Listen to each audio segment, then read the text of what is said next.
Hello friends, beauty's bake and cook চ্যানেলে আপনাদের সবাইকে স্বাগত জানাই। আজকে একটা স্ট্রবেরি ফ্লেভারের কেক আমি ডেকোরেশন করব।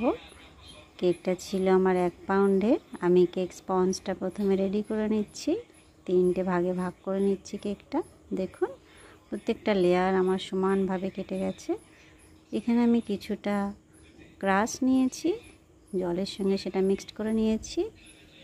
নিয়ে কেক স্পঞ্জটা একটু ভিজিয়ে নিচ্ছি। আমি এর উপরে কিছুটা ক্রিম দিচ্ছি, তার সঙ্গে স্ট্রবেরি ক্রাশ মিক্সড করছি। সমানভাবে ক্রিমের সঙ্গে ক্রাশটা মিক্সড করে নিয়ে চারিপাশে আমি স্প্রেড করে দিচ্ছি। এইভাবে দিতে যদি অসুবিধা হয় তাহলে আলাদা পাত্রে ক্রিম আর ক্রাশ একসঙ্গে মিক্সড করে নেবেন। ক্রাশের জায়গায় ডাইরেক্ট ফ্রুটসও ব্যবহার করতে পারেন, সেক্ষেত্রে আরও ভালো লাগবে খেতে। কেক স্পঞ্জ বানানোর সময় যদি ইমালশনও ব্যবহার করেন তাও কিন্তু অনেক খেতে ভালো লাগে। এখানে আমি একইভাবে সেকেন্ড লেয়ারে ক্রিম আর ক্রাশ দিচ্ছি। এটাও সমানভাবে মিক্সড করে নেব। নিয়ে চারিপাশে এটাকে ধীরে ধীরে স্প্রেড করে দিচ্ছি।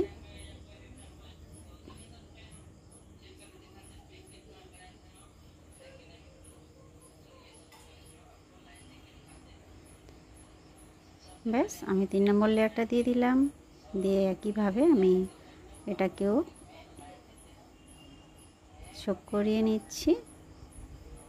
কেক স্পঞ্জ যদি ড্রাই থাকে তাহলে জলের পরিমাণ বাড়াবেন, আর যদি ময়েস্ট থাকে তাহলে বেশি জল দিতে যাবেন না, কেকের টেস্ট পুরোপুরি নষ্ট হয়ে যাবে।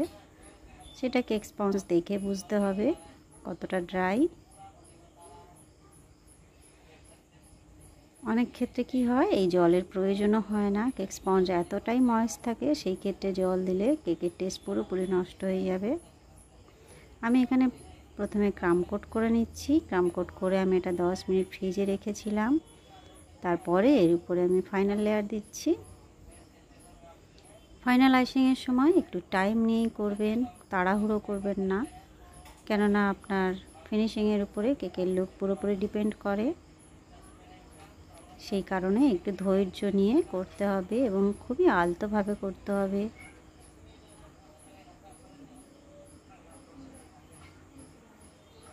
যেখানে যেখানে ক্রিম কম মনে হবে সেখানে সেখানে অল্প করে ক্রিম দিয়ে আবারও সেটা সুন্দর করে ফিনিশিং দিতে হবে।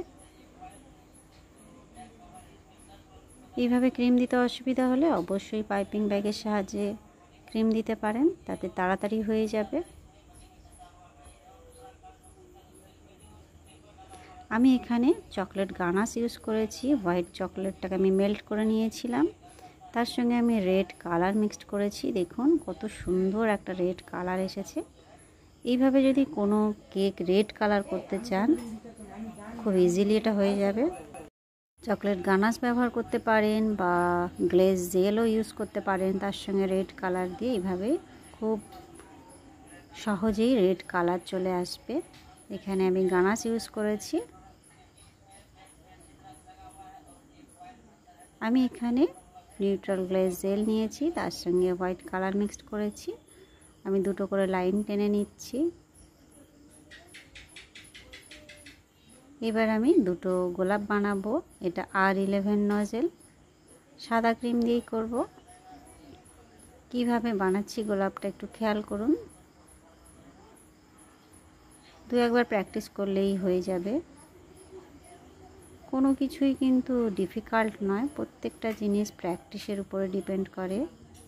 যত প্র্যাকটিস করবেন তত বেশি ভালো কাজ করতে পারবেন।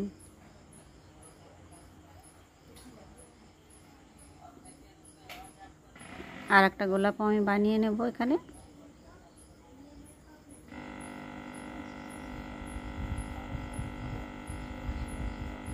প্রথমে এরমভাবে একটা বেস বানিয়ে নিতে হয়, তার উপরে ফুলটা বানাতে হয়। আমি কিন্তু যেখানে শেষ করছি ঠিক তার আগে থেকে আবার শুরু করছি।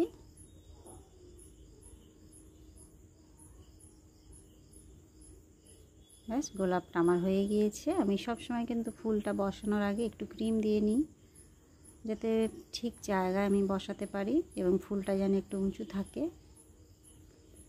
এবারে নিচে একটা বর্ডার করে নিচ্ছি, ওই R11 নজেল দিয়েই করছি, আগে পিছে করে।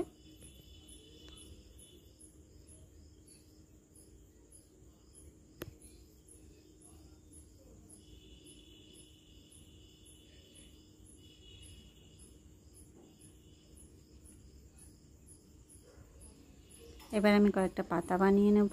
এটা লিফ নজল ইউজ করেছি, ক্রিমে আমি গ্রিন কালার মিক্সড করেছি।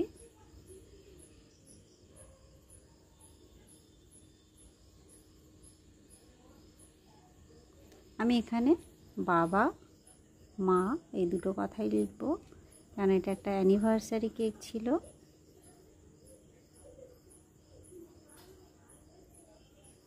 এটা সাদা ক্রিম দিয়ে লিখলাম, আর আমি রাইটিং নজেল এখানে ইউজ করেছিলাম।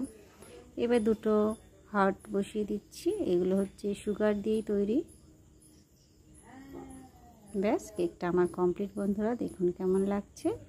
ভালো লাগলে বা একটু হেল্পফুল মনে হলে একটা লাইক অবশ্যই করবেন, চ্যানেলটা সাবস্ক্রাইব করে রাখবেন। দেখা হবে নেক্সট ভিডিওয়, সবাই ভালো থাকবেন, বাই বাই।